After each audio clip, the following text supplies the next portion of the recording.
Suatu hari, di sebuah tempat ada 3 orang wanita muda yang sedang reuni setelah beberapa tahun tidak bertemu melalui Zoom meeting.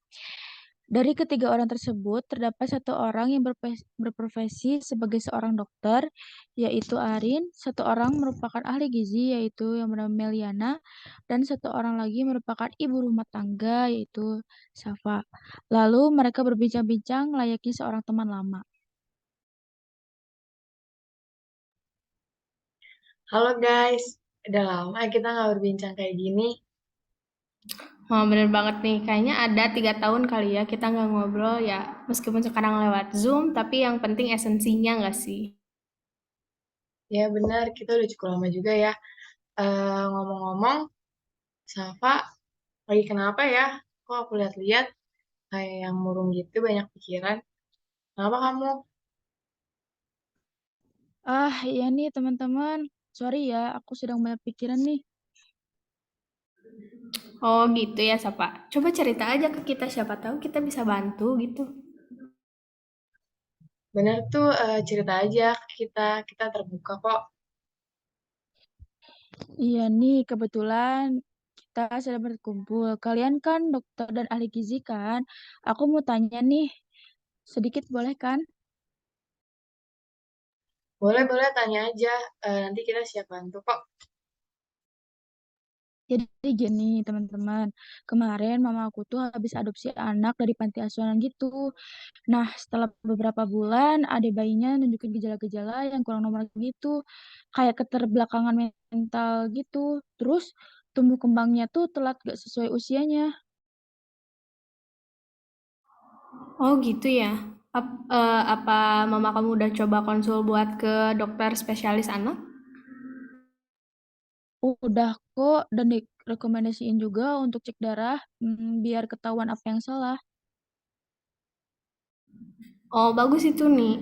Biar langsung kedeteksi gitu dan langsung ditangani. Nah terus hasilnya udah keluar belum? Udah. Nah, itu dia masalahnya. Bayinya terdeteksi mengidap fenilketonuria, sedangkan keluarga aku semua belum ada yang paham penyakit itu. Gimana ya, dokter udah jelasin sih, cuman aku belum ngerti. Masih susah jadi cerna gitu loh.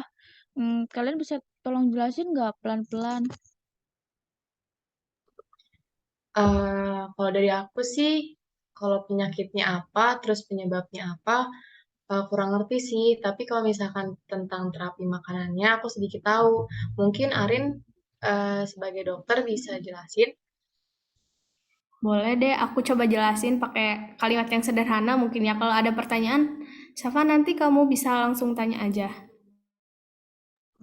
Oke.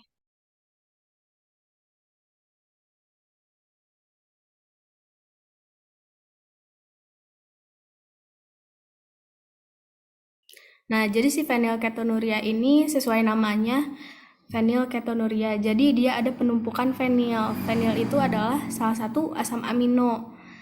Nah, bisa dilihat nih, Safa di gambar. Kalau misalkan orang normal, asam amino dia tuh bisa eh, menghasilkan fenilalanin. Nah, fenilalanin ini harusnya apa ya? Kayak diolah lagi, dibantu sama fenilalanin hidroksilase jadi tirosin. Nah, sedangkan pada fenilketonuria ini dia nggak punya si enzim fenilalanin hidroksilase itu, jadi dia nggak bisa bikin tirosin. Sedangkan tirosin itu penting banget gitu buat tumbuh kembang seseorang. Misalnya buat apa kognitifnya, tumbuh kembangnya dan lain-lainnya. Makanya mungkin adik kamu itu menunjukkan gejala yang nggak normal gitu. Harusnya dia udah bisa ini seusianya tapi dia belum bisa gitu. Nah, lanjut si fenilketonuria ini kalau misalkan dari definisinya, dia adalah suatu kelainan genetik yang disebabkan oleh menumpuknya asam amino fenilalanin di dalam tubuh yang menyebabkan masalah-masalah neurologis, keterbelakangan mental, dan kejang.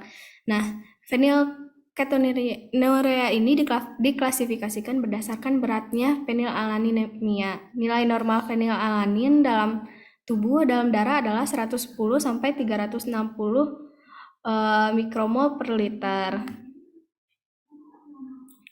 Nah, jadi sebenarnya buat fenilketonuria ini penyebabnya itu cuma satu, karena genetik. Jadi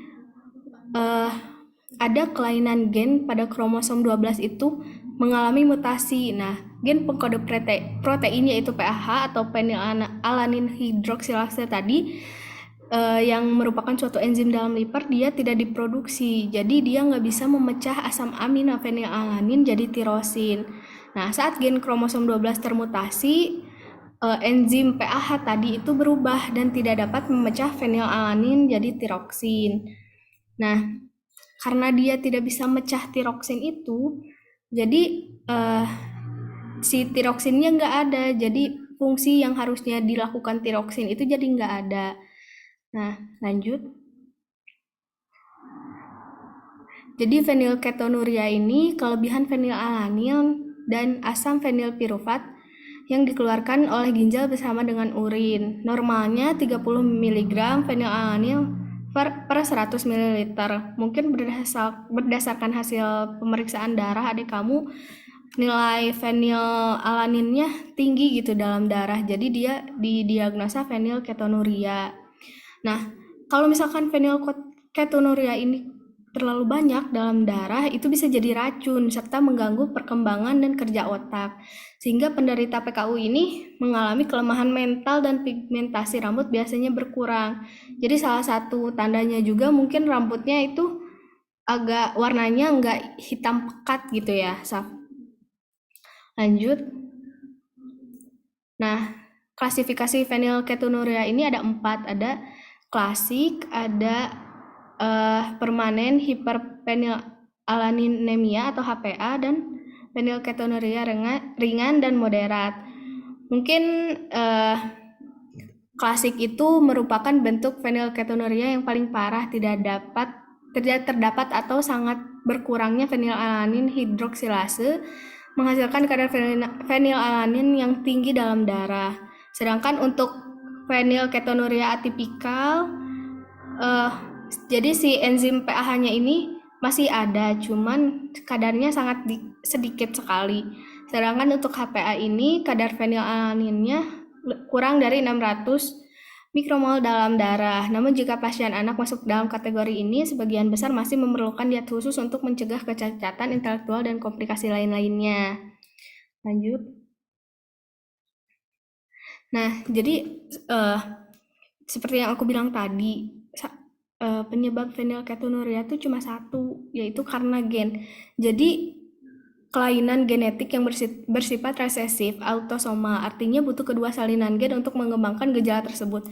Nah, karena mama kamu ambilnya dari panti asuhan, jadi kemungkinan ibu dan bapak dari anak tersebut itu memiliki gen carrier gitu. Jadi ibunya bawa gen carrier PKU, bapaknya bawa gen carrier PKU. Jadi anaknya penderita PKU gitu. Karena emang penyakit ini tuh genetik, benar-benar genetik, nggak ada penyebab lainnya. Nah, terus gimana gitu cara mencegahnya?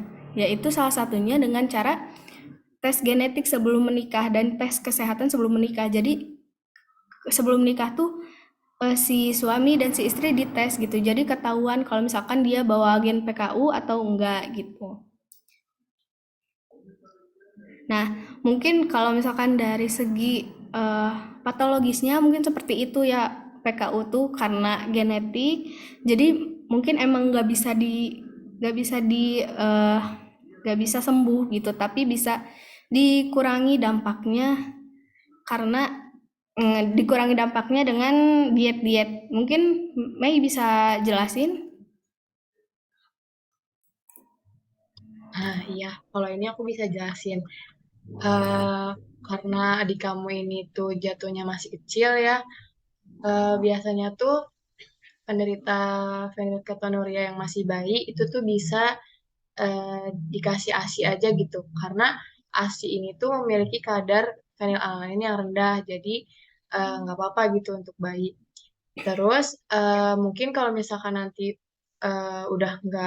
mungkin karena kamu ini ngambil dari panti asuhan terus nggak bisa mama kamu nggak bisa menyusui gitu kan, yang nggak bisa menyusui si adik kamu ini, itu bisa pakai susu formula. Susu formula dengan formula khusus yang tidak mengandung fenilalanin gitu. Nah, biasanya susu formula ini tuh dikenal dengan namanya tuh Lovenola. Nah, lalu misal nanti adik kamu ini udah besar, itu bisa eh, apa ya melaksanakan diet rendah protein gitu biar nggak parah gitu penyakitnya. Terus diet rendah protein ini tuh eh, adalah apa ya konsumsi apa sih mengonsumsi protein yang sedikit gitu loh karena tadi dia itu nggak bisa mengubah fenilketonurianya tadi ke tirosin. Jadi kalau misalkan banyak makan protein yang mengandung fenilalanin itu lama-lama kan bisa jadi racun ya tadi. Nah makanya diet rendah protein itu dilakukan biar berkurang gitu loh si asupan fenilalaninnya tadi. Nah itu bisa nah itu tuh tergantung asupan proteinnya itu tergantung dari tingkat keparahannya yaitu kadar fenilalaninnya. Nah terus dietnya itu bisa kayak mengonsumsi sayur-sayuran, terus buah-buahan, kecuali apel dan pepaya, terus ada sumber lemak kayak kelapa, santan, jeroan, terus ada beberapa jenis sereal dan juga pasta. Nah, terus untuk pasien atau penderita PKU ini tuh bisa menghindari makan makanan kayak yang kaya akan protein, kayak daging, ikan, terus telur, roti, produk susu, kacang-kacangan, biji-bijian, terus makan makanan dan minuman yang mengandung pemanis aspartam, terus ada tepung kedelai dan lain-lainnya. Nah, eh, di sini tuh ada contoh makan-makanan yang bisa dimakan, yang walaupun dia mengandung fenilalanin, tetapi makanan ini tuh dibatasi gitu, nggak bisa asal-asalan makannya. Itu cuman 100 gram per makanan ini gitu. Nah, jumlah dan variasi makanan itu bisa dikonsumsi dengan apa ya asuhan dari ahli gizi ataupun dokter gitu. Nah ini terus ada contoh menu sehari-harinya buat adik kamu nanti gitu kalau misalkan udah besar bisa dilihat ya ada makanan kayak pagi ada nasi putih, telur ayam, sayuran, minyak, terus nanti siangnya makan apa, sorenya makan apa, itu bisa kamu lihat sendiri ya di sini.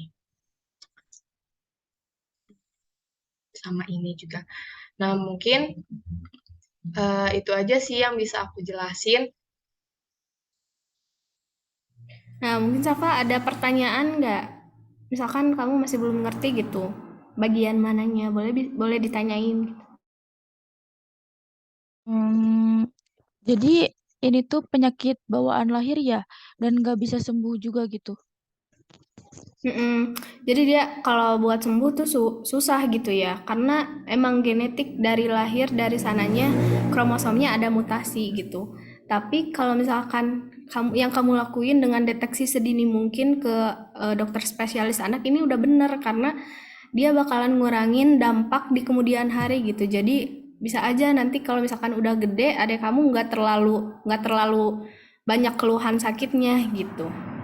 Nah, bisa ditambah lagi sama tadi yang Rara jelasin gitu, ada makanannya nanti harus apa, dietnya harus gimana. Mungkin nanti itu bisa kamu pelajari sendiri gitu ya, kamu bisa baca-baca. Ya, mungkin gitu.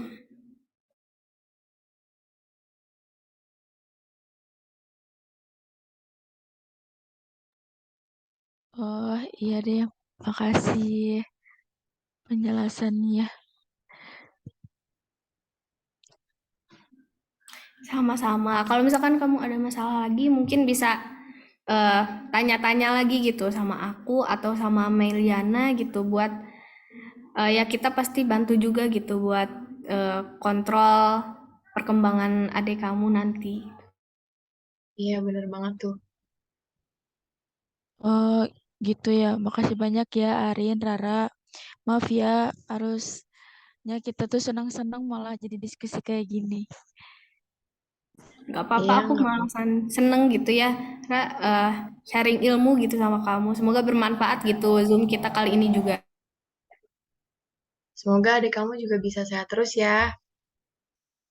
Oke, iya, makasih ya sekali lagi. Makasih banyak. Sekarang kita move ke bahasa lain yuk, sharing kehidupan kalian masing-masing.